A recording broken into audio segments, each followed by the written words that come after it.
Advertencia. El siguiente contenido está basado en una investigación rigurosa sobre prácticas relacionadas con la magia negra y fenómenos paranormales. Nuestro propósito no es trivializar, burlar ni faltar al respeto a creencia alguna. Este material ha sido creado con fines de entretenimiento narrativo y documental. Sin embargo, como canal, creemos importante hacer la siguiente aclaración. Reconocemos la existencia de un principio divino y espiritual superior, pero también somos conscientes de que, dentro de ese amplio espectro, existen fuerzas, energías o entidades consideradas tradicionalmente como negativas u oscuras. Le recomendamos discreción al espectador.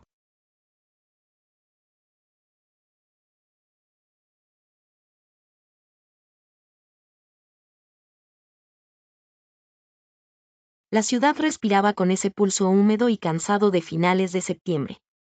Yo caminaba entre la multitud no como una persona, sino como un vacío con piernas. Se llamaba Mateo. 3 meses sin una palabra, sin una explicación. Solo el silencio, enorme y personal, después de 5 años. El orgullo me decía que lo superara, pero cada noche era un hueso roído por los perros del anhelo. Entonces recordé la leyenda urbana que una amiga, en un tono de broma macabra, me había contado una vez: en el mercado de Sonora venden soluciones para todo, hasta para el corazón roto. No era una creyente. Para mí, la magia era folclore, turismo emocional para desesperados. Pero ese día, la desesperación tenía mi rostro y mi nombre. Crucé el umbral del mercado y el mundo cambió. No era un simple lugar, era un organismo. El aire, espeso y caliente, llevaba una sinfonía de olores: el polvo dulzón de las hierbas secas amontonadas en sacos abiertos, el incienso barato que se enroscaba en espirales azules, el metal de los amuletos, la cera de las velas, y por debajo de todo, una nota persistente y áspera, como de tierra removida de un lugar profundo. Los pasillos eran venas estrechas, atestadas de puestos que ofrecían milagros en frascos, desde la salud hasta la venganza. Me sentía observada, no por la gente, que apenas alzaba la vista, sino por los cientos de ojos pintados en los cuadros de santos severos y en las figuras sonrientes de la Santa Muerte. Finalmente, en un rincón donde la luz eléctrica parpadeaba y fallaba, lo encontré. Un hombre mayor, no un brujo de película, sino un tipo delgado con un suéter raído, sentado tras un mostrador lleno de paquetitos de tela atados con hilo rojo. No hubo preámbulos.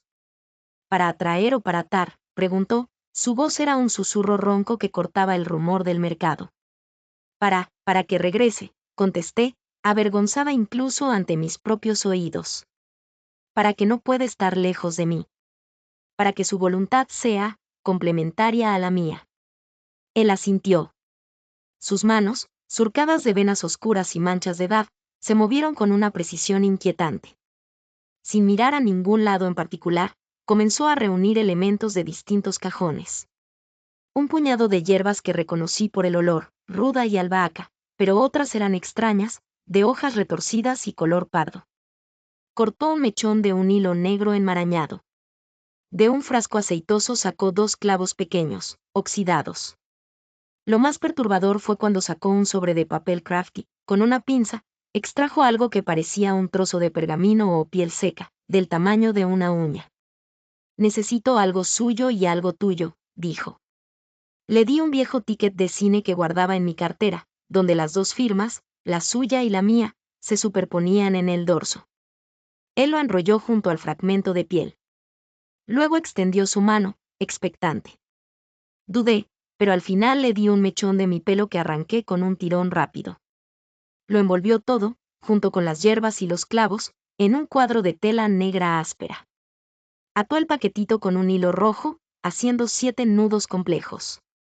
Mientras lo hacía, sus labios se movían, pronunciando palabras en una lengua que no era español, sonaba antigua, gutural, llena de siseos y consonantes apiladas.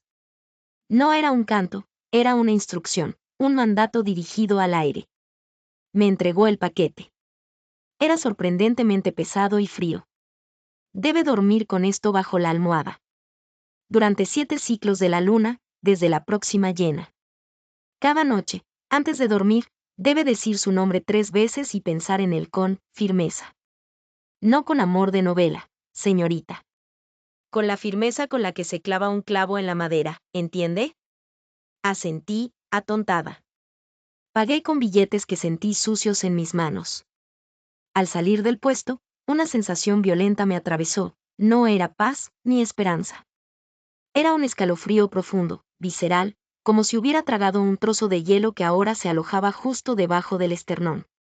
El paquete latía, leve pero perceptiblemente, contra la palma de mi mano sudorosa. La lógica se reveló durante días. Guardé el paquete en un cajón, sintiéndome estúpida.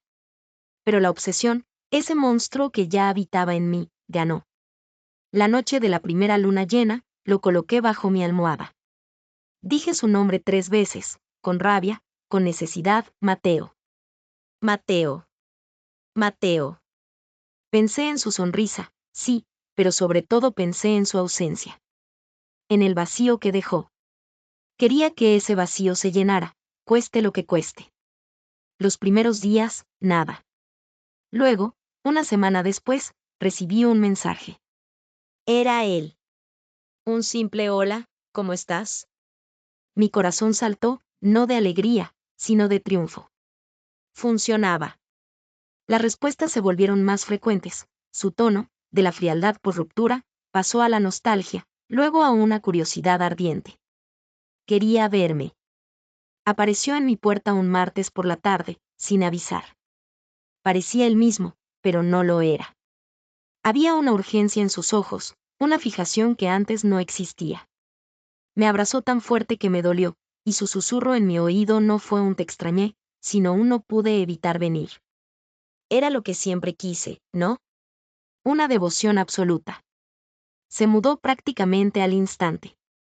Sus cosas aparecieron en mi espacio como si siempre hubieran pertenecido allí.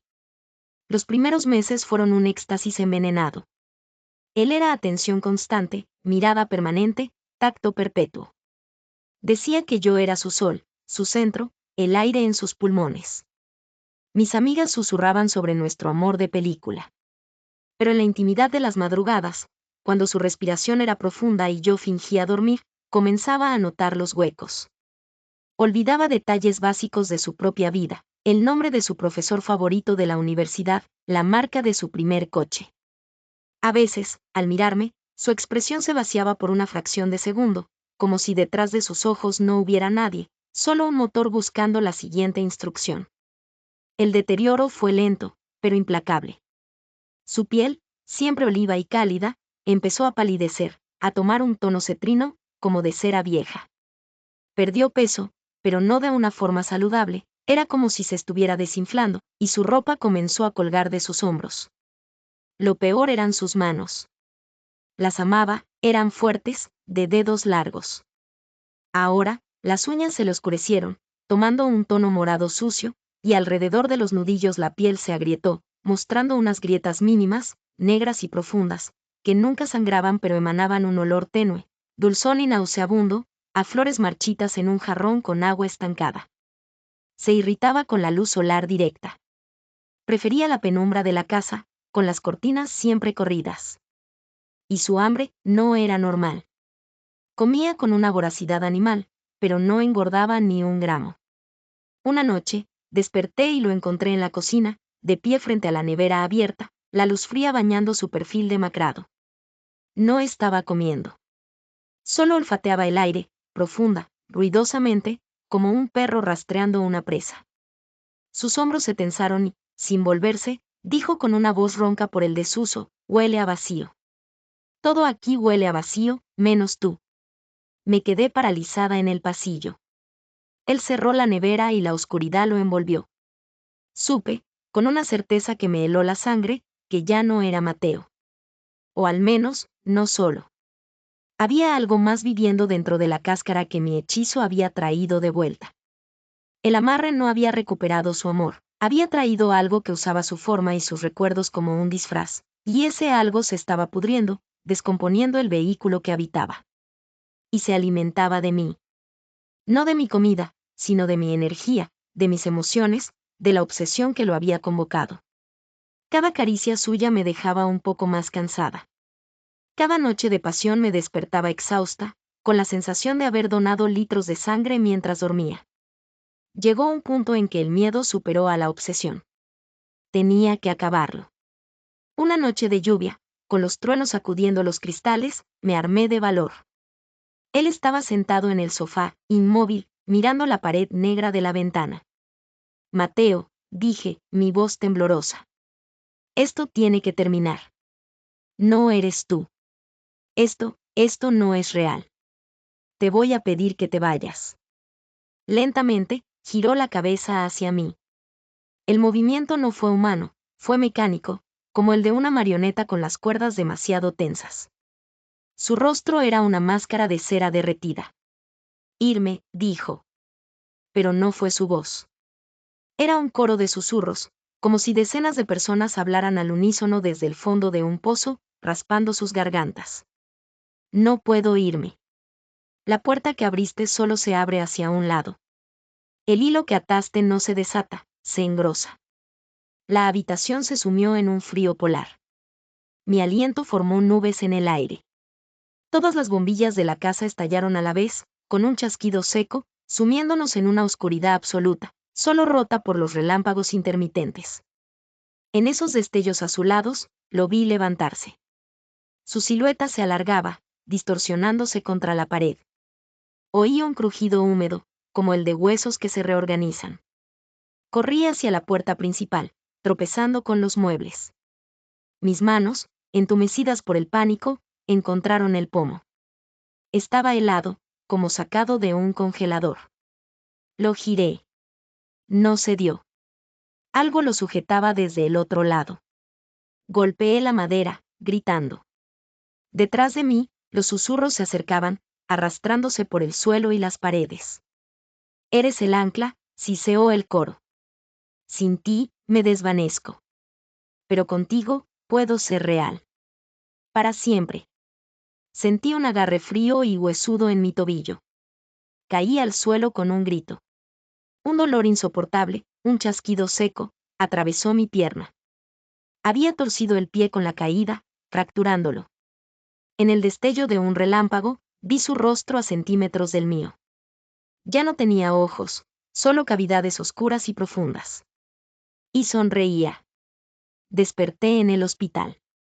Habían encontrado mi cuerpo inconsciente y con una fractura múltiple de tobillo junto a la puerta, que estaba abierta de par en par. Dijeron que debí resbalar en el suelo mojado por la lluvia que entraba, golpearme y desmayarme del dolor. De Mateo, ni rastro. Sus cosas habían desaparecido de mi casa. Para la policía, era un caso de abandono después de una discusión doméstica. Para mí, era la confirmación de mi pesadilla. El hechizo se había roto, pensé al principio, con un alivio agridulce.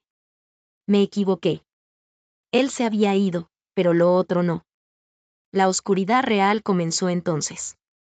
Las llamadas telefónicas eran lo más sencillo. Siempre a las 3:17 de la mañana. Al contestar, solo se escuchaba un sonido de estática densa y, muy al fondo, una respiración lenta, congestionada, seguida del susurro: 7 nudos, 7 lunas, la atadura es eterna. Luego, un clic. Mi teléfono empezó a comportarse de manera errática, se apagaba solo, las fotos de mi galería aparecían pixeladas o mostraban, en segundo plano, una figura demacrada de pie en un rincón. En casa, la presencia era física. Los espejos empañaban partes específicas, formando la palabra mía. El olor a flores podridas y tierra húmeda aparecía en habitaciones cerradas. Las noches eran una tortura de ruidos, arañazos en la parte interior de la puerta, susurros que venían del interior del armario, sombras que no proyectaban nada y que se arrastraban por el techo. Soñaba cada noche con el mercado, perdida en sus pasillos infinitos, mientras una figura con la silueta de Mateo, pero hecha de oscuridad palpable y ojos brillantes como carbones, me seguía sin prisa, sabiendo que eventualmente me atraparía. El terror ya no era agudo, era crónico, un latido de fondo en cada momento de mi vida. Agotada, consumida por el miedo y una fatiga que iba más allá de lo físico, tomé una decisión. Tenía que volver al origen. Cojeando, apoyada en un bastón, regresé al mercado de Sonora. La atmósfera era la misma, pero ahora la percibía como lo que era, un lugar de umbrales, donde el precio de los milagros nunca se paga con dinero. El puesto del hombre del suéter raído no estaba. En su lugar, una anciana con un rebozo negro vendía semillas y raíces. Sus ojos, profundos y claros, se posaron en mí de inmediato, como si me hubiera estado esperando. Ya regresó, dijo, sin sorpresa. ¿Dónde está el hombre?, pregunté, mi voz un hilillo de sonido. El que le vendió la llave se fue. Solo era un portero. Lo que usted compró no fue un hechizo, niña. Se inclinó sobre el mostrador, y su olor a canela y tabaco no lograba enmascarar algo más profundo y antiguo. Usted compró una invitación. Firmó un contrato con su deseo más egoísta. Y la cosa que aceptó la invitación no es un espíritu de amor. Es un parásito. Un hambre vieja que se alimenta del apego tóxico, de la obsesión. Usó la forma de su amor porque era el cebo que usted puso. Pero ahora que ha probado su esencia, quiere más. Quiere la fuente. Sentí que el suelo cedía bajo mis pies. ¿Cómo la detengo? La anciana me miró con lástima. No se detiene. Se rechaza. Pero el rechazo no es decir, no quiero. Es deshacer el deseo que lo convocó. Tiene que liberar a ese hombre, de verdad, en su corazón. Y tiene que ofrecer un pago por romper el contrato. Algo de igual valor. ¿Dinero, sangre?, pregunté, aterrada. Ella negó lentamente. Algo que usted valore tanto como valoraba poseerlo. Su recuerdo. Su dolor por él. Esa es la moneda de ese reino. Tiene que estar dispuesta a soltar no solo a la criatura, sino a todo lo que la ataba a él, incluso el dolor de su pérdida. Si no, se lo llevará. Poco a poco. Hasta que no quede nada de usted, solo un cascarón que albergará a esa hambre. La preparación fue un suplicio. La anciana me dio instrucciones. Debía hacerlo en la 7ª noche después de mi visita, durante el novilunio, cuando la oscuridad fuera total. Necesitaba algo personal de Mateo, algo que aún tuviera su esencia. Lo único que quedaba era una camisa vieja que él olvidó, escondida en el fondo del armario. Olía a él, pero también al dulzor podrido de la criatura. También necesitaba el paquete original. Lo encontré, milagrosamente, rodado bajo la cama. Era aún más frío y pesado, y la tela negra parecía moverse, respirar. La noche llegó. Apagué todas las luces, encendí una sola vela blanca que la anciana me dio. Con tiza, dibujé un círculo en el suelo de mi sala, un símbolo que ella me dijo que era un límite, no de protección, sino de definición. Aquí termina el contrato. Coloqué la camisa y el paquete negro en el centro. Me senté frente a ellos, con mi pierna escayolada extendida, el dolor una presencia constante. Respiré hondo y, siguiendo sus instrucciones, no me concentré en alejar al monstruo, sino en liberar a Mateo. Recordé los buenos momentos, los genuinos, y uno a uno, los dejé ir. Visualicé cada recuerdo convertido en una hoja que el viento se llevaba. Le di las gracias por lo que fue real y pedí perdón por haber intentado poseer lo que no me pertenecía. Le deseé paz, libertad, y lo visualicé alejándose, sano y completo, borrándose de mi vida. Fue agonizante. Era como arrancarme pedazos del alma. Lloré hasta secarme. Luego, tomé la vela. Ofrezco mi dolor como pago, dije en voz alta, mi voz firme por primera vez en meses. Ofrezco mis recuerdos. Ofrezco mi obsesión. Rompo el contrato. Reclamo mi voluntad. Toqué la llama con la camisa. No ardía. El frío en la habitación se intensificó hasta que podía ver mi aliento. Una oscuridad más densa que la noche comenzó a filtrarse desde las esquinas, lamiendo los bordes del círculo de tiza. La figura se materializó, no ya con la forma de Mateo, sino como una entidad oscura. El paquete estalló en llamas. No eran llamas normales, eran negras, frías, y chisporroteaban con sonidos de susurros ahogados. La sombra gritó, un aullido de dolor y rabia que me sangró los oídos. Avanzó hacia mí, pero el círculo de tiza brilló con una luz tenue y blanca, conteniéndola. Las llamas negras consumieron la camisa y el paquete en segundos, dejando solo un montoncito de ceniza gris que olía a azufre y sal marina. La criatura se retorció, su forma empezó a deshilacharse, a disiparse como humo en el viento. El hambre permanece, siseó una última voz, ya casi inaudible. En tu sombra, esperando, luego, se desvaneció. El frío se fue lentamente. La vela blanca parpadeó y se apagó por sí sola. Me desplomé, exhausta, vacía. Pero el tipo de vacío era diferente. No era el vacío de su ausencia, era el vacío después de una cirugía mayor, doloroso, pero limpio. La criatura se había ido. Los llamados cesaron. Los fenómenos en la casa se detuvieron. La obsesión por Mateo también desapareció. Lo recordaba, pero como se recuerda una historia leída en un libro hace mucho tiempo. No había dolor, no había anhelo. Solo un eco neutro. Ese fue el precio. La anciana tenía razón. Para romper el contrato, tuve que pagar con el valor del hechizo, todos mis sentimientos por él. Los buenos y los malos. Nunca supe si maté a un demonio, si cura una psicosis inducida por el remordimiento, o si jugué con fuerzas que la razón no puede medir. Pero sé esto, en lugares como Sonora, donde los deseos se venden en paquetitos de tela, las energías que se invocan son reales. No son espectros con sábanas, son ecos de nuestras propias sombras, hambres ancestrales que esperan a que alguien, en un momento de debilidad perfecta, les diga pasa. Y una vez dentro, no se van sin cobrar. A veces, en noches muy silenciosas, cuando mi antigua herida en el tobillo duele con el frío, miro hacia mi sombra proyectada en la pared. Y juraría que, por un instante, es un poco más densa, un poco más independiente de mí, y que tarda una fracción de segundo de más en seguirme cuando me muevo. El hambre permanece. Esperando.